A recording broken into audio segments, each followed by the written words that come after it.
O Ciente Podcast da Construção está começando para colocar você bem perto das inovações que movem a indústria da construção civil. Esse episódio foi gravado durante o Constru Summit 2024, o maior evento de gestão e tecnologia da área. Vamos lá?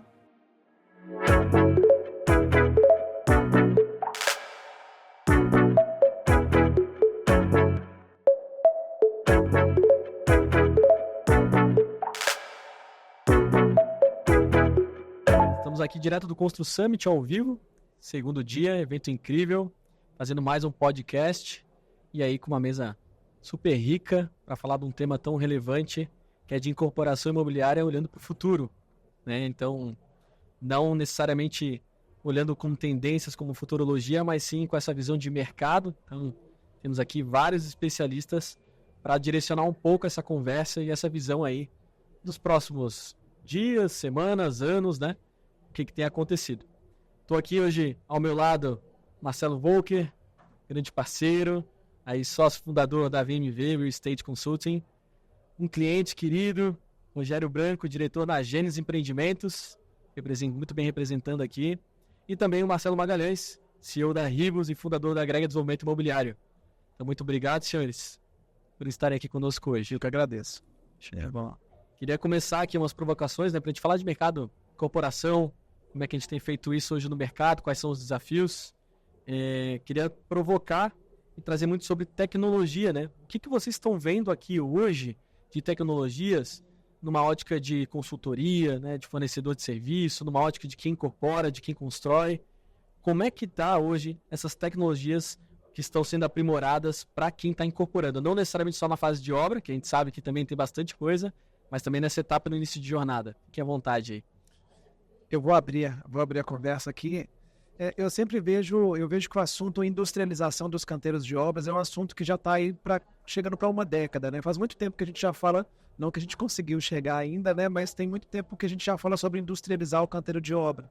Mas principalmente na incorporação, a gente tem um processo precedente à obra, né? Que é o processo de aquisição de terreno, análise de viabilidade, licenciamento. O que eu posso perceber, não só aqui no evento, mas que eu acho que é um zeitgeist, é uma cultura que está tendo nos últimos 2, 3 anos, que são os olhos para esse lado, que é de fato o seguinte, gente, para viabilizar o empreendimento imobiliário, eu preciso ter um banco de terrenos, eu preciso ter uma ferramenta para analisar o código diretor, o plano diretor da cidade, e isso tudo, para dar certo, a gente tem que fazer em larga escala. Não adianta eu fazer de forma artesanal e construir um predinho por ano, que isso não vai levar ninguém a lugar nenhum. Então eu vejo que nos últimos 2, 3 anos, a industrialização do processo de legalização, do processo de inteligência, do processo de como eu viabilizo o produto da melhor maneira, da forma mais ágil, tem sido a temática das principais ferramentas e dos principais players, né? Eu acho que esse é o caminho que a gente está trilhando para, principalmente, eu acho que você pode falar com muita propriedade também, principalmente do ponto de vista de análise de terreno, que é aí que o sucesso e a falha acontecem, né? Eu acredito que um dos segredos do mercado imobiliário é a superseleção, né? Então, a plataforma da Agrega br.com.br é o maior land bank de terrenos da América Latina e isso, para mim, não vale, essa imensidão toda não vale muito, porque o importante é a gente ir para a picanha e depois para a pontinha da picanha, aquela picanha mais macia e mais desejada, porque o segredo é a superseleção do terreno, é a superseleção de um parceiro como as imobiliárias ou um incorporador parceiro que possa somar aquela SPE, a superseleção do fornecimento de vidro, de aço, de concreto ou concreteira você vai usar, a superseleção dos parceiros de serviços. Mas a Agrega ela tem 4 verticais, basicamente no desenvolvimento e na estruturação de um terreno, e todas elas passam pela provocação inicial, que é a modernização. Então, o primeiro degrau é a parte jurídica, são 52 etapas, desde as primeiras iniciativas até o memorial de incorporação e a extinção da SPE, quando ela cumpre o seu propósito. A parte de arquitetura, que vem se modernizando, por exemplo, não consigo mais trabalhar sem BIM, coordenação de projetos em BIM. A parte de engenharia, que é quanto vai custar o empreendimento. Então, começa com a análise da fundação, se ela é radier, se ela é estaca hélice, se é estaca franque, o desenvolvimento dos projetos complementares, né, hidráulico, elétrico, cálculo estrutural, pavimentação, para que o departamento levante os quantitativos da curva ABC, né, os itens mais caros, mais preocupantes, e a gente possa ter um orçamento de obra fidedigno. E, por último, as aprovações. Mas, dentro disso tudo, eu acredito na evolução do direito imobiliário.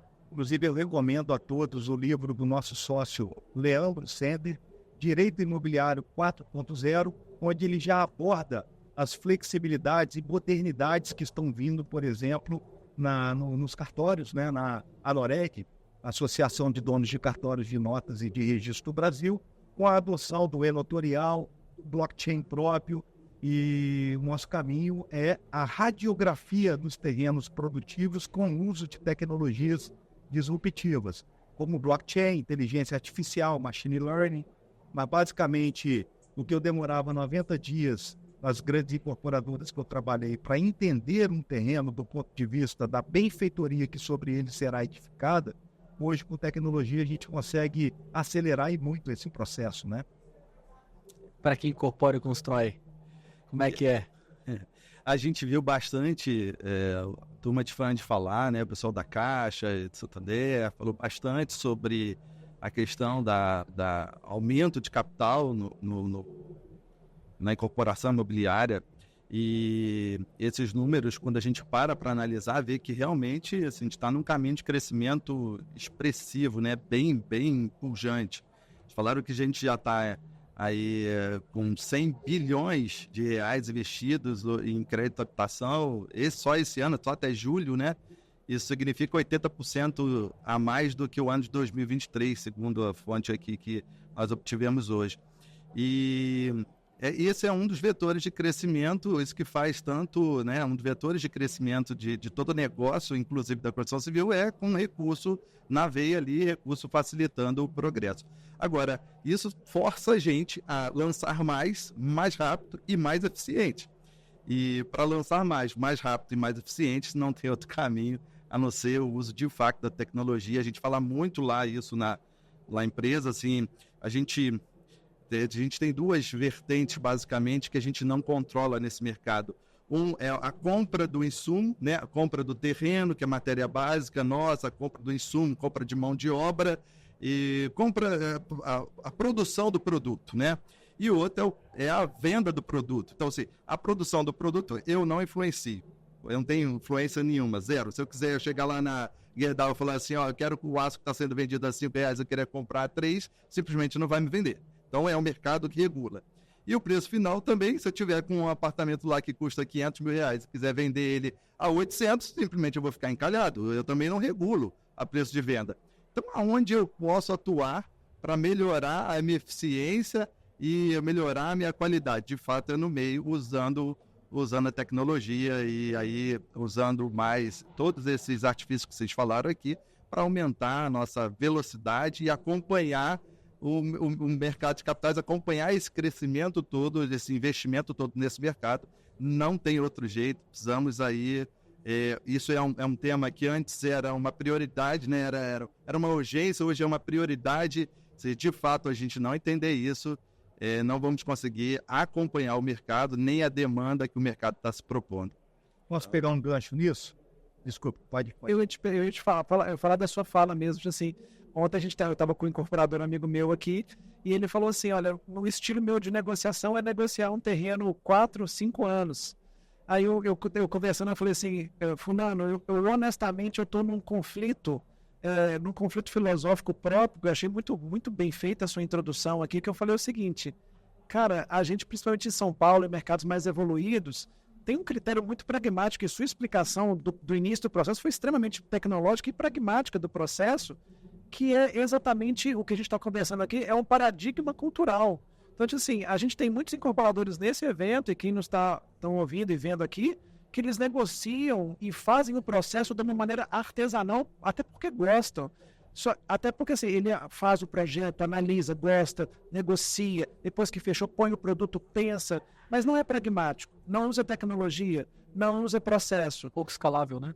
Não é nada escalável. E o que eu falo em último grau é o seguinte, depois de uma introdução dessa, que foi uma leitura rápida do processo de captação, análise, igual você falou, esse excesso de negociação, esse excesso em cima de um tema que, quando você tem dados, você toma dados de várias origens, você toma decisão em 10 minutos e não em 1 ano, simplesmente porque você tem uma visão muito clara. Essas empresas, com certeza, são as únicas que vão existir daqui a 10 anos. A gente está hoje nesse conflito. O cara ainda que é artesanal, ele está sobrevivendo, prosperando até, mas ele está concorrendo com um cara que é ágil e que é eficiente. Eu acho que tem que falar, não é bonito. A gente tem que saber que o negócio é o mercado. O cara que é mais eficiente, ele vai vencer lá na frente, né? Eu acho que é muito desse sentido. O que ocorre é que o caminho da tecnologia é realmente um caminho sem volta. Como fazer uma comparação, por exemplo, meu pai tem 76 anos e ele sempre diz, né? Compre imóvel, meu filho, que a sua aposentadoria vai ser fantástica. A autoridade no old school era o fazendeiro, que era muito rico e tal. E eu tenho um filho de 21 anos que ele não quer imóvel nenhum, ele não quer carro, ele não quer nada que o prenda, né? Então, o perfil do meu pai é comprar uma casa e não dividir nada com ninguém porque ele não tem, não precisa. Já o meu filho, ele não quer uma casa inteira, ele quer um fracionamento dessa casa e só pagar pelo que ele estiver usando ou se ele tiver renda sobre aquele ativo. No mercado imobiliário, o que interessa é quando o ativo está se valorizando de preço patrimonialmente e a gente consegue ou usar ou adicionar a ele uma forte renda. As duas coisas somadas, né? E pegando o gancho do amigo, nada que se encalhe, nada que não venda, não faz sentido hoje, né? Então a escolha do terreno parte de uma escolha de um ponto que seja inquestionavelmente líquido. O produto que você colocar, ele é tão fantástico, ponto, que ele vai vender. Vender rápido. Então, a cabeça é que do meu filho com 21 anos até meu pai de 76, em 55 anos tudo mudou. A percepção de propriedade mudou. Então, a propriedade do meu pai é aquela que passa de pai para filho, que está no seu imposto de renda, enfim. A propriedade para o meu filho é muito mais parecida com a posse do que com a propriedade em si. Na verdade, ele está muito preocupado em usar. Então, a nova geração prefere pagar preço muito menor para poder usar a vida inteira, que é o que importa, do que pagar um preço altíssimo, ter aquele problema de imposto, burocracia e tal, de você adquirir algo muito pesado e que, na verdade, você só quer usar. E a vida é cíclica, né? E, por fim, para passar para vocês a palavra, na minha visão, você vender produto, ninguém quer comprar produto mais. E eu não quero comprar produto nenhum de ninguém mais. O que eu quero é comprar o produto desde que venha com a capacidade de eu me relacionar com aquela empresa. Então, só me interessam produtos que eu possa agregar valor de relacionamento. Produto por produto, já passou a era, né? Já é uma nova fase. Essa é a minha visão. E as margens estão cada vez menores, né? Para quem incorpora e constrói, mercado cada vez mais competitivo para criar, né? Para transformar, pegar os inputs, transformar em outputs, né? Liberar esse produto final, essa experiência, esse sonho. E como é que está essa jornada? Como é que é esse desafio hoje competitivo até no público, né? O pessoal está mais exigente, vocês sentem que o pessoal vai ficando com essa necessidade, depois até conectando, né? Com essa capacidade, com esse olhar para lead, né? Geração de demanda para os nossos produtos, né? Como é que está esse impacto para quem incorpora, né? Ou se o público está exigindo mais.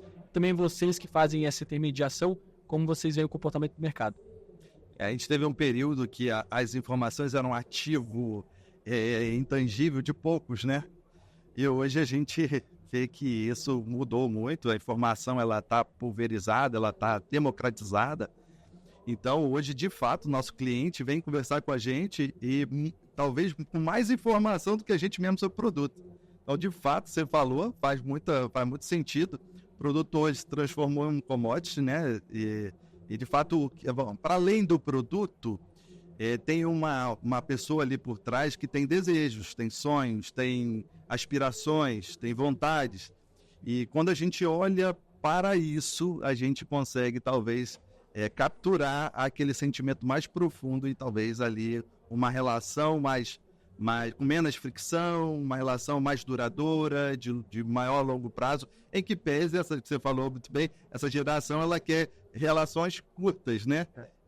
Muitas relações, mas curtas, ciclos curtos, que se terminam e iniciam rápido, né?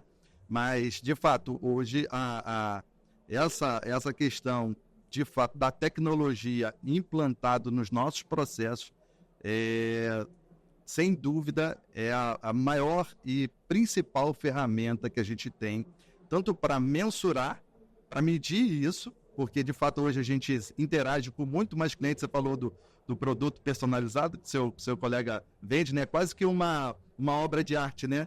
É quase que um anel específico para alguém, não é isso?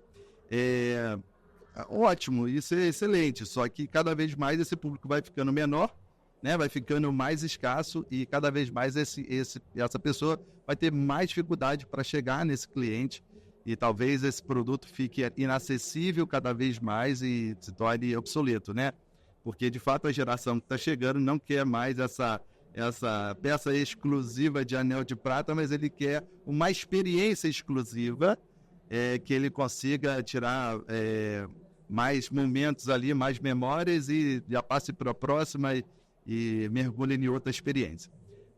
A gente lá na Gênesis, a gente tem pensado muito sobre isso, né? As duas grandes vertentes, o imóvel como um patrimônio ainda de bem de família, que ainda é muito relevante, um patrimônio muito sólido, né? É um ativo, poderíamos dizer que é um ativo financeiro ainda muito sólido também, que gera, de fato, um patrimônio que se valoriza ao longo do tempo e ele tem uma volatilidade menor do que os outros ativos financeiros, mas, de fato, também temos que pensar na usabilidade disso, né? Então, é muito relevante essa ideia como um todo, não o imóvel que ele não atenda só um desejo, mas que ele atenda aí a maiores inspirações do mercado, né? Tanto de gerar ali uma renda, um patrimônio para aquela pessoa que está comprando, aquela família, um ativo que seja líquido, que seja linear, que seja crescente ao longo do tempo, mas também que gere uma usabilidade, uma experiência que agregue na vida daquela pessoa também. Eu gostei do gancho, fazer uma analogia, e daí vou cair em governança nessa etapa. Mas a gente tem o desafio de industrializar, ser menos artesão, mas o cliente ele quer ainda a experiência do vestido da noiva, né? Então a gente tem que conseguir fazer algo em série, né? Entregar um negócio tentar padronizar, mas a experiência ainda tem que ser desse do vestido da noiva, né? E eu vejo que falta muito, e acho que essa pauta, né, esses dados, é a falta de governança nessa etapa de incorporação. A gente tem mais de indicadores de 70% de atrasos em projetos, né, em custos, que lá a gente estava falando antes de começar aqui sobre o cafezinho do corretor que já está custando no empreendimento, mas ninguém está mapeando, né? Como é que é isso aí, Volker? Conta para nós, Buguinho. Isso é interessante porque o exemplo que eu ia dar, até puxa no gancho do Marcelo, que a gente mencionou a tokenização, a gente precisa trazer experiências exclusivas e o produto imobiliário ele ainda carrega uma cultura de modelo de negócio que não vai mudar de um dia para o outro. Só que é o seguinte, falando da tokenização, por exemplo, nossa cultura tem feito demorar a adesão da tokenização em todos os processos, que é um exemplo do que está acontecendo. Ou seja, experiência personalizada. Por exemplo, a maioria das incorporadoras tem investidores, tem SCPs, que a maioria é feita de forma artesanal, é feito no amigo, no colega, na family and friends. O cara que é o investidor de carteira que compra um pequeno imóvel e depois já revende depois de pronto só para que ele tenha esse spread. Isso é uma experiência de investidor que o mercado imobiliário está olhando agora. Por exemplo, a tokenização do processo inteiro, inclusive de legalização, dos contratos, smart contracts e tudo mais, poderia trazer uma visibilidade muito maior para esse investidor. Então, quando a gente fala de tecnologia, bem no que o Marcelo também introduziu, a tokenização ela é um exemplo que a gente pode trazer aqui qual tecnologia que o nosso mercado ainda não adotou em larga escala.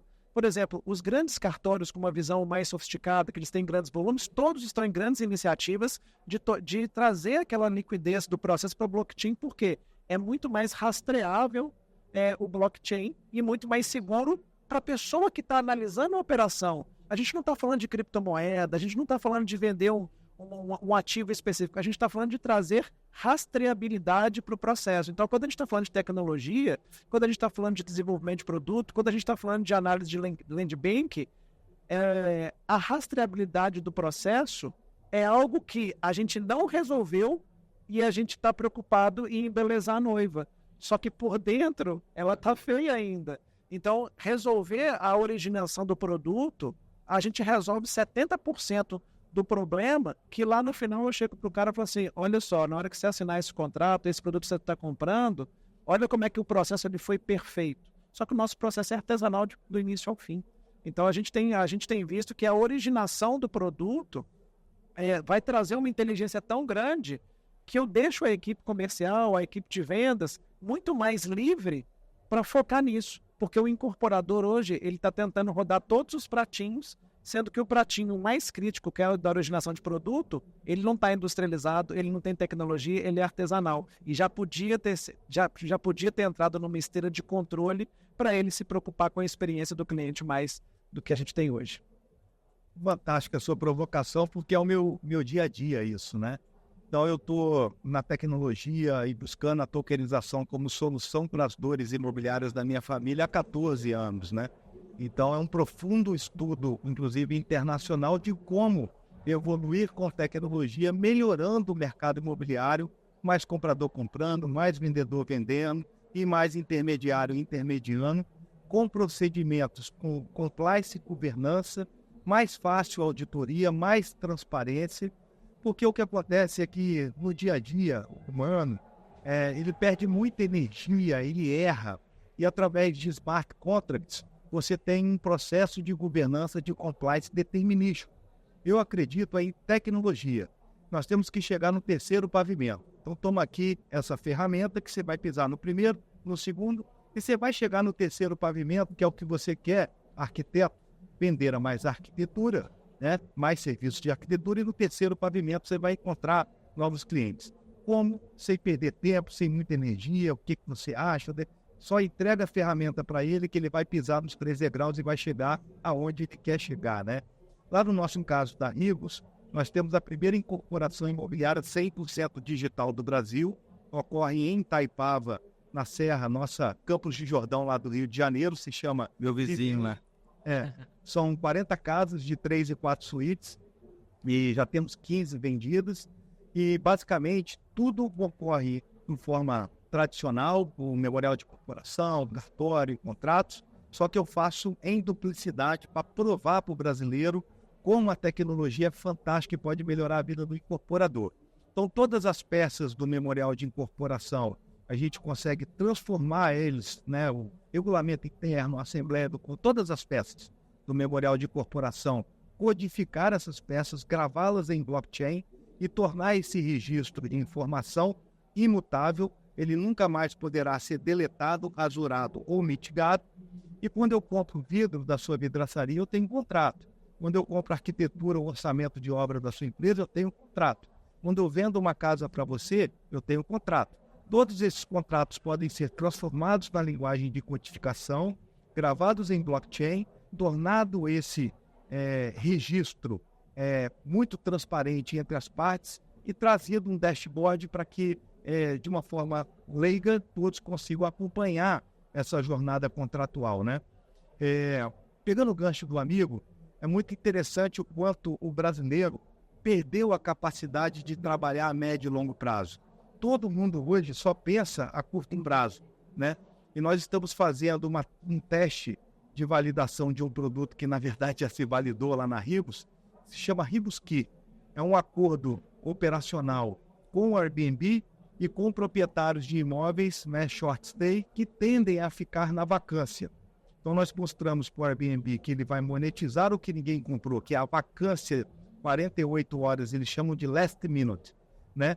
Então, o Airbnb está deixando dinheiro na mesa e agora passa a faturar mais.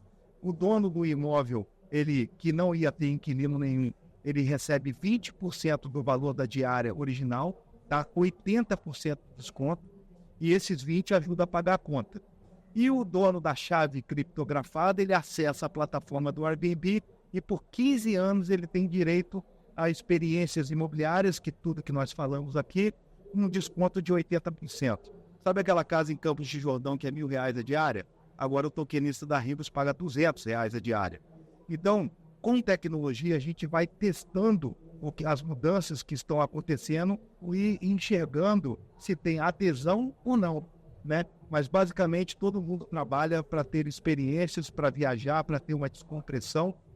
E tudo isso a tecnologia pode trazer de uma forma bem pragmática, soluções para nós usuários do mercado imobiliário.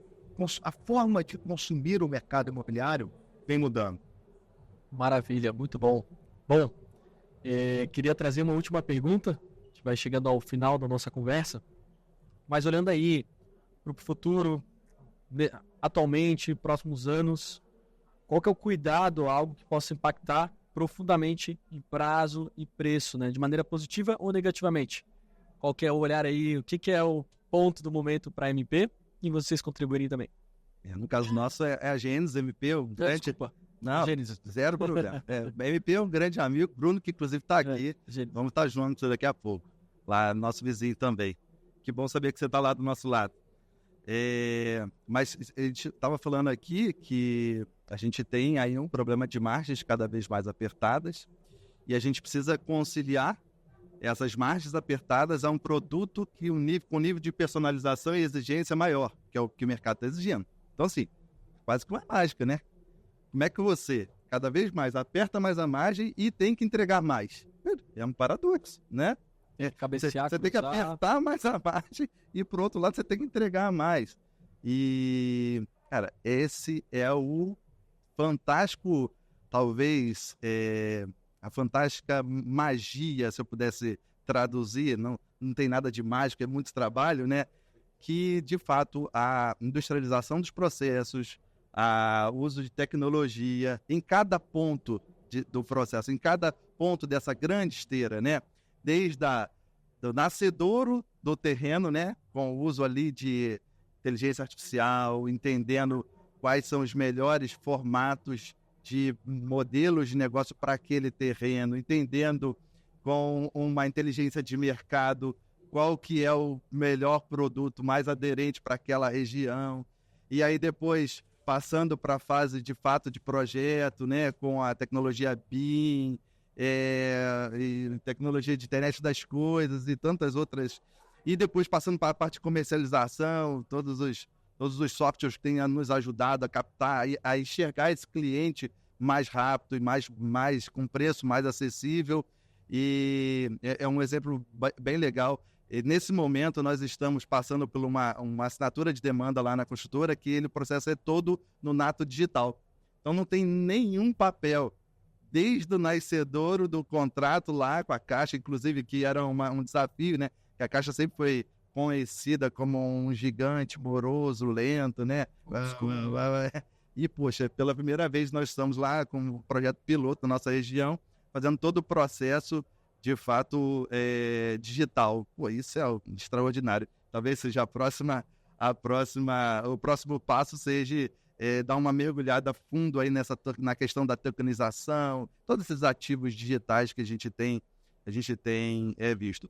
Isso vai dar para a gente a margem que a gente precisa para dar um vestido de noiva com os adereços que a gente precisa. Porque, de fato, isso gera para a gente um controle melhor do retrabalho. Então, menos... Sabe aquele famoso BDI que a gente usava lá com estratosféricos, 10%, 15%? Né? Cara, a gente precisa fazer ele agora caber em 2%, 3%, para que ele sobre margem para a gente ir lá e talvez, né, botar uma bolinha, um adereço melhor nesse vestido dessa noiva, né? E eu acredito que vai vir exatamente daí. Praticamente falando, usando bem o dia a dia nosso da construção, não tem mágica, o dinheiro não é elástico, né? Ele não dá para esticar, você precisa achar de onde você vai tirar ele. E não dá para tirar ele diminuindo a qualidade do produto. Excelente, mas a gente precisa entregar aumentar o produto melhor, né? Então a gente precisa fazer o produto ficar mais eficiente, e aí eu vejo muito isso. Lá a gente está tendo uma experiência muito bacana em relação a isso. A gente montou uma empresa separada que tem de fato esse olhar, né, o cliente como centro ali, e ele a missão dessa empresa, que se chama De Casa, é, de fato, fazer o adorno dessa noiva ou desse vestido de noiva, mas usando o que a gente consegue economizar nas margens sem perder qualidade no produto. Fantástico, fantástico. Eu acho que muita gente que está ouvindo a gente, eu vejo isso todo dia, eu gosto sempre de fazer essa pontuação.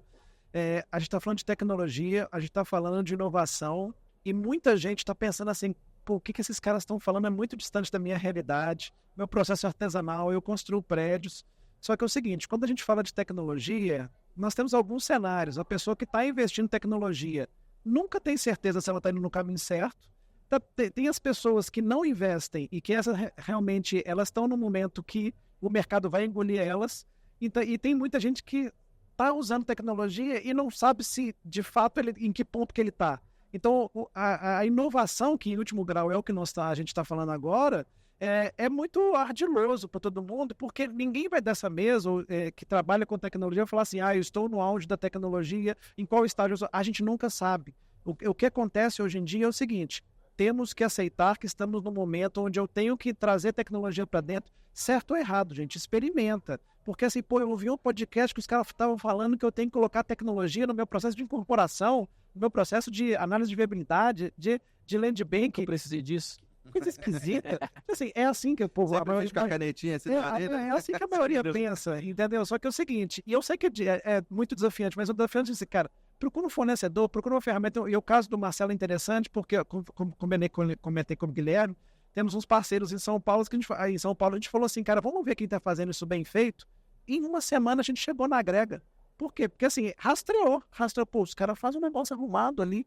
Ou seja, tipo assim, em uma semana. Se eu tivesse sentado aqui nessa mesa há uma semana atrás, eu não teria visto o seu site, não teria visto todos os empreendimentos que você já fez, já deu analisada lá, e por acaso. Vai gerar negócio aqui. E um parceiro nosso já conversou com você e tal, tá até pra gente fazer parceria, você nem sabe. Só que, por quê? Porque, cara, é fácil acessar. A gente nunca vai saber que tá certo ou errado, ou se a gente tá fazendo algo bom ou ruim para nossas empresas. O certo é, vamos testar e saber que o momento é de agregar tecnologia e de agregar profissionalismo, que isso é o que vai trazer futuro para os nossos negócios. Para mim, a grande narrativa do momento se chama RWA, Real World Asset, que é a capacidade certificada, tecnologicamente falando, de tokenizar o seu ativo. Então, o trabalho da Ribus basicamente é oferecer o Ribus Share de cota, Ribus Cota Propriedade. Então, você não quer mais aquela sua fazenda, ela vem te trazendo muito aborrecimento, você quer tirar do seu imposto de renda, do seu IPTU. O fazendeiro, né, que já está cansado, ele já não arrenda um pasto para pecuária, um pasto para o IP. Mas se você coloca à venda aquele gigante, às vezes você fica 15, 20 gerações tentando vender, não aparece um brasileiro capaz de comprá-lo. E eu acredito na descentralização como solução, quando você fatia o problema, né? Então, o RWA também resolve, né, no caso da Ribus, o uso. Então, o amigo está indo morar no Havaí e vai passar 15 anos lá, mas vai retornar. E você quer tokenizar o uso desse imóvel por 15 anos e explorar a renda de uma maneira via smart contract, sem ter aborrecimentos na gestão, e, portanto, nós já somos capazes de fazer isso. E, por último, o direito econômico do seu galpão, que você alugou por 5 anos, você já tem o histórico de bom pagamento desse inquilino, que tem boas garantias, e, portanto, esse recebível futuro a gente também já consegue trabalhar. Mas, basicamente, eu não vou fazer a incorporação como meu pai já faz há 100 anos. Eu preciso trabalhar em cima da tecnologia e deixar um ambiente melhor para o meu filho. Então, muita gente me chama de louco, né? O Marcelo é muito disruptivo e tal, investe em tecnologia há muito tempo. De 10 tentativas, 7 dão erradas, 3 dão certo. E em cima das 3 que dão certo, a gente procura aperfeiçoar e avançar. Mas, basicamente, algumas dores que me ajudaram a reduzir meu custo, né? Nós temos uma experiência no Rio de Janeiro, em Petrópolis, onde 8 apartamentos foram vendidos via blockchain. Entrou-se recurso no caixa e, com esse recurso, uma obra de 36 meses pode ser feita em 24. E, portanto, 12 meses a menos de engenheiro encarregado ao almoxarife. Obra se faz com caixa. Com caixa você compra barato, você aperta o fornecedor, né? E acredito que a descentralização, vamos pensar assim, no mercado americano existem milhares de bancos. No Brasil, a gente está se abrindo aos poucos, mas as pessoas precisam ir ao mercado, criar concorrência setorial para que os custos se reduzam, né? Então, eu acredito que a descentralização, a democratização desse acesso via o blockchain é a que vai trazer a competição, a redução do custo e um processo mais moderno e com compliance, né? Com governança, com procedimentos auditáveis da forma correta.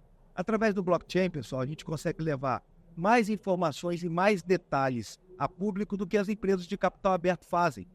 No mercado do IPO, é muita taxação, taxa disso, taxa daquilo, abertura disso, abertura daquilo, muito intermediário ficando bilionário no meio do caminho. E através da descentralização, é fato, a gente consegue distribuir muito mais riqueza para essa cadeia de agentes que participam do processo, né?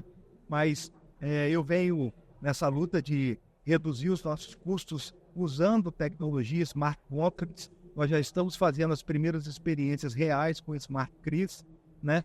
E naturalmente sempre respeitando as licenças legais, né?